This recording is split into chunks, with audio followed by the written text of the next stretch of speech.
Good morning. সকালবেলা হয়ে গেছে, আমরা এখন বেরিয়েছি কোনার্ক টেম্পল দেখতে যাব বলে। ওখানে পৌঁছচ্ছি, আমরা গাড়ি নিয়ে যাচ্ছি, আমরা টোটো ভাড়া করিনি।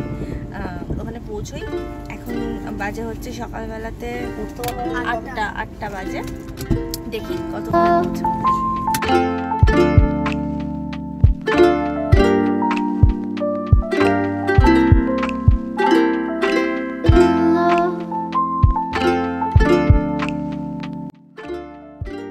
আমরা এখন এসেছি কোনার্ক টেম্পল দেখতে। কোনার্ক টেম্পলের সামনেটাতেই এসে গাড়িটা পার্ক করে দিয়েছি। ওখানে খুব ভালো পার্কিং এর জায়গা আছে। আমি যে দেখলাম এখানে সিস্টেম খুব ভালো, ইভেন রাস্তাঘাটও না খুব সিম্পল অ্যান্ড স্ট্রেট। আমরা জাস্ট গুগল ম্যাপ দেখেই কিন্তু হোটেল থেকে চলে এলাম। আমাদের হোটেলটা তো একদম সর্বদা রোডের ওপর ছিল। ওখান থেকে মানে নর্মাল গুগল ম্যাপ দেখে চলে আসা যায়, কাউকে একটা জিজ্ঞেস করারও দরকার হয় না। এখন এসে কোনার্ক টেম্পলের সামনে, আমি ব্যাক ক্যামেরা করে দেখাচ্ছি। এই যে মন্দিরের দিকে যাচ্ছি, দেখো জায়গাটা কি সুন্দর, খুব সুন্দর জায়গা।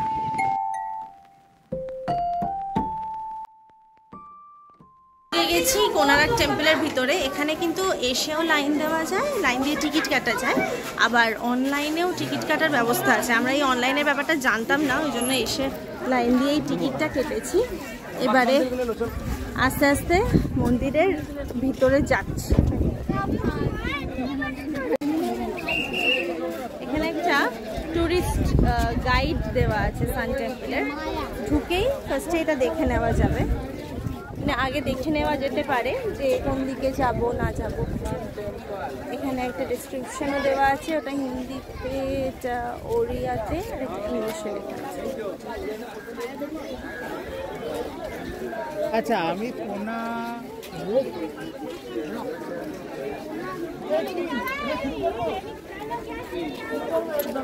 এবারে টেম্পলের ভিতরটাতে ঢোকা যায়।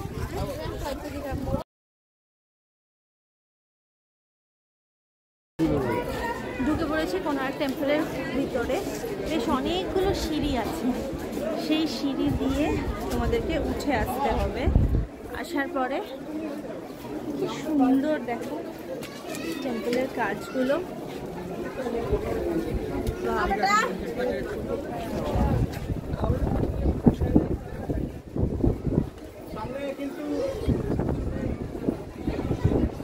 দেখে কি সুন্দর লাগছে টেম্পলটা দেখতে। এই সাইড দিয়ে একটু যাই আমরা।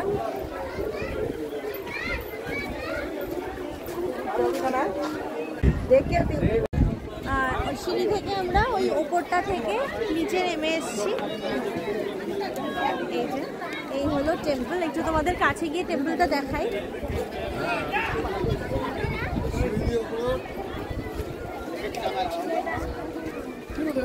সিঁড়ি ভেঙে আমার সত্যি ওপরে উঠতে ইচ্ছা করছে না, বড্ড লেজি আমি। এখান থেকেই দেখাচ্ছি।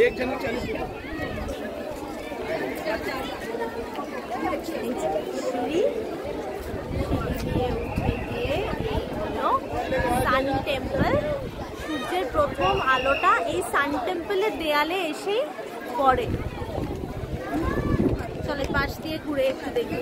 মানে অলমোস্ট ভাঙা চোরা, মানে জাস্ট ওই ধ্বংসাবশেষটাই পড়ে আছে। দেখো আশেপাশে ছড়িয়ে ছিটিয়ে কিন্তু আরো অনেক স্ট্রাকচার। ওই দূরে আমি আরেকটা স্ট্রাকচার দেখতে পাচ্ছি। মন্দিরের গায়ে স্কাল্পচারগুলো দারুণ কিন্তু। এই সেই ফেমাস হুইল, যেটার সামনে ছবি তোলার ভয়ঙ্কর রকমের ভিড়। আমি গিয়ে পৌঁছে উঠতে পারছি না ওই ভিড় পর্যন্ত।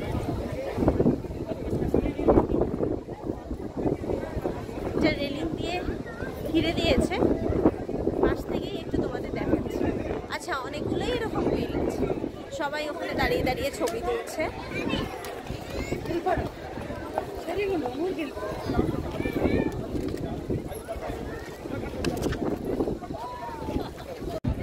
দেখো আমরা এখানে সবার সাথে কথা বলে যেটা বুঝতে পারলাম, এই কোনার্ক টেম্পলটা হচ্ছে সূর্যের রথটাকে বোঝাচ্ছে, সেইভাবে তৈরি করেছে। এই যে সামনে হচ্ছে রথের ঘোড়া, সারথি যে রথ চালাচ্ছে। আর পিছনে স্ট্রাকচারটা দেখো, আমি জানি না আমি কতটা বোঝাতে পারছি, একটুখানি জুম আউট করলে হয়তো বুঝতে। দেখো এটা একটা পুরো রথ মনে হচ্ছে, এই যে রথ, আর সামনে রথটাকে টানছে ওই ঘোড়াটা, আর সামনে সারথি পুরো সেইভাবে। আর এইগুলো হচ্ছে রথের চাকা, যে বীরের কথাটা একটু আগে বলছিলাম, সেগুলো হচ্ছে রথের চাকা হিসেবে তৈরি করা হয়েছে।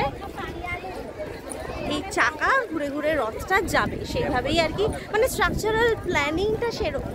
আর এই চাকাটা এটা টাইমটাকে বোঝাচ্ছে, আওয়ার্সগুলোকে বোঝাচ্ছে, সেইভাবেই সানলাইটটা ঘুরতে থাকে, সেরকমই আমরা শুনলাম। এটা জাস্ট একটা রথের বডি, আর এটা হলো রথ যেখানে সূর্য দেবতা ভিতরে বসে আছে। এদিকে আরো কতগুলো দেখো স্ট্রাকচার রয়েছে, ওদিকে আছে লেখা আছে মণ্ডপা, হয়তো ওখানে মণ্ডপ পুজোর কিছু হতো, ওদিকেও আরো কিছু স্ট্রাকচার আছে। প্রচন্ড রোদ্দুর, আমরা আর না খুব বেশি ঘুরতে পারছি না। এটা না টেম্পলের পিছন দিকটা, মানে পিছন দিকটা ইন দ্য সেন্স, ওটা আমরা টেম্পলের লেফট সাইডে ছিলাম, আর টেম্পলের এই রাইট সাইডে, মানে আমার দিক থেকে রাইট সাইডে এসেছি। অ্যাজ সাচ কিছু নেই, জাস্ট কিছু ভাঙাচোরা স্ট্রাকচার যে আছে। এখানে একটা খুব বড় বট গাছ আছে, খুব শেড, সবাই। আই উইশ আমাদের কলকাতাতে এরকম অনেক বড় বড় গাছ থাকতো। আমার না ওড়িশায় এসে একটা জিনিস খুব ভালো লেগেছে, খুব গ্রিনারি। এখন হতে পারে আমরা যে জায়গাটাতে মানে ঘুরছি পার্টিকুলারলি সেখানে গ্রিনারিটা বেশি, যেটাই হোক আমার ঢুকে থেকে এটা মনে হয়েছে যে এখানে গ্রিনারি প্রচুর, আমার খুব ভালো লেগেছে খুব। দেখো কি সুন্দর এখানে হাতি। আচ্ছা, হাতিটার ভিতরে না একটা কোনো স্ট্রাকচার করা আছে, আমি বুঝতে পারছি না। মানে একটা হাতি মনে হচ্ছে যেন একটা বাচ্চাকে সুরে তুলে ধরে আছে, দূর থেকে দেখে সেরকমই মনে হচ্ছে। বা এখানে তো আরো অনেক স্ট্রাকচার রয়েছে, বাহ।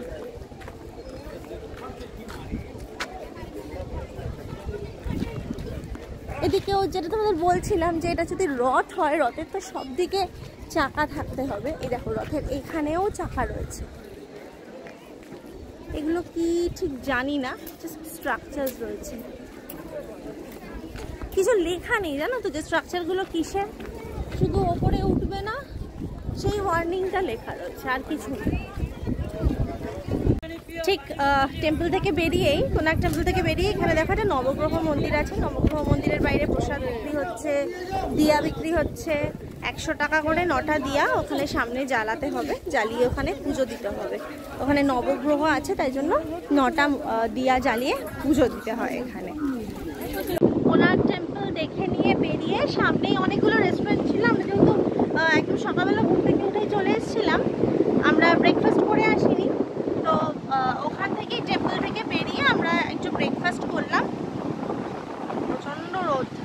ব্রেকফাস্টটা করার পরে যখন ফিরছি ওখান থেকে, এখন আমরা রয়েছি Chandrabhaga beach.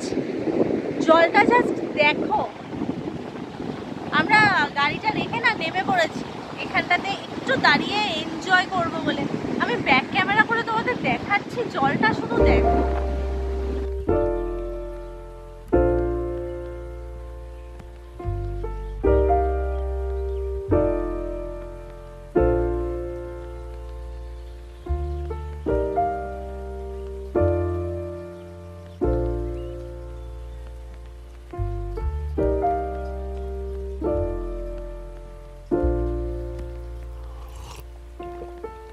Found the one, you should never give her up. I think it's the way life changes when in love, yeah. সমুদ্রে গেছিলাম, সমুদ্রে খুব মজা করেছি। আর এবারে আমরা এখানে যে এসছি পুজোর ব্যাপারে, এখানে আসার আগে থেকেই না একজনের সাথে আমরা যোগাযোগ করে এসেছিলাম, মন্দিরের একজন পুরোহিতের সাথে। তো উনি এসে আমাদের ভোগ হোটেলেই দিয়ে গেছেন। ভোগ তোমাদের দেখাচ্ছি, কি যে ভালো, কি সুন্দর লাগছে। তোমরা যদি আগে থেকে এভাবে কন্ট্যাক্ট করে আসো, তোমাদেরও এরকমই দিয়ে যাবে। কাল সন্ধ্যেবেলাতে যেমন উনি কথা বলতে এসেছিলেন, এসে আমাদেরকে ঠাকুরের প্রসাদ মালপোয়া ওটা দিয়ে গেছিলেন। আজকের ভোগটা তোমাকে দেখাচ্ছি, কত রকমের ভোগ, কোনটা কি নাম জানি না। অনেক যা যা ছিল আলাদা আলাদা ছোট ছোট কন্টেনারে সব ঢেলে নিয়েছি একবারে। তাছাড়াও আরেকটা জায়গায় পায়েস আছে আর মালপোয়া আছে, ওগুলো আমরা এক্ষুনি থালায় নিয়ে নিই। এবার সবাই মিলে বসে একদম তৃপ্তি করে প্রভুর ভোগ খাবো। জয় জগন্নাথ। তোমাদের দেখানোর জন্য না আমি পায়েসটা নিয়ে এলাম। এরকম ছোট ছোট হাঁড়িতে না আমাদেরকে এই ভোগ দিয়ে গেছিল। দেখে মনে হচ্ছে ছোট্ট হাঁড়ি, কিন্তু এই ছোট ছোট হাঁড়ি থেকে যা ভোগ আমরা নিয়েছি, আমাদের দেখো না সবার কিন্তু একদম ঠিকঠাক পরিমাণের একদম ভোগ হয়েছে। আর এই যে রয়েছে মালপোয়া, পায়েসটা আমরা খাওয়া হয়ে গেলে তারপরে নেব। তোমাদের দেখানোর জন্য আমি এখানে নিয়ে এলাম।